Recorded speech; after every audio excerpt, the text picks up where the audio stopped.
Question B. Determine the total distance walked by Sarah from her house to the park. Okay, so let's draw it again. So she left her house and she walked 2/3 of a kilometre in the negative j direction to get to the shop. And then she walked directly to the park. And remember, we've just figured out the vector there, okay, which is √3i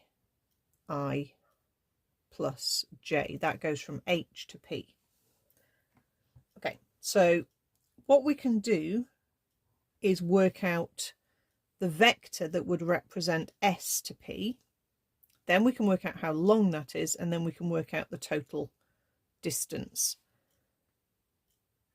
So if we use a vector sum, if I want to go from s to p, I can say that is s to h plus h to p. All right.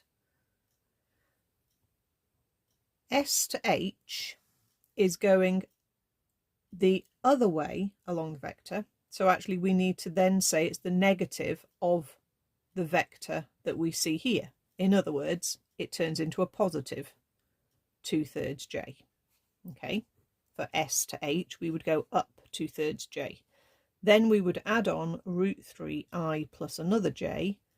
So in total we've got √3i plus 5/3 j.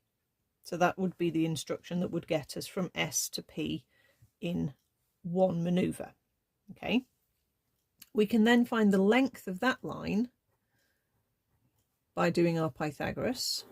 So we would need to square each of our numbers, add them together and square root. Okay, so we obviously √3 squared is a 3.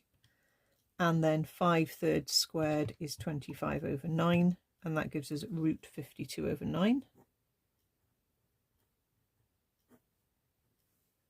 Square root that, and let's just pop it as a decimal, 2.404. Okay, our units are kilometres.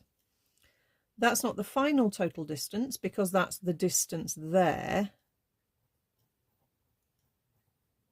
from S to P. So Sarah walks a total of 2/3 plus 2.404. Okay, because she's already covered the 2/3 of the kilometre to the shop.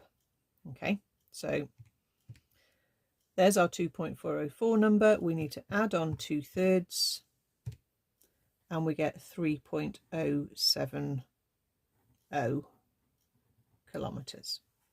That's the total distance that's been walked.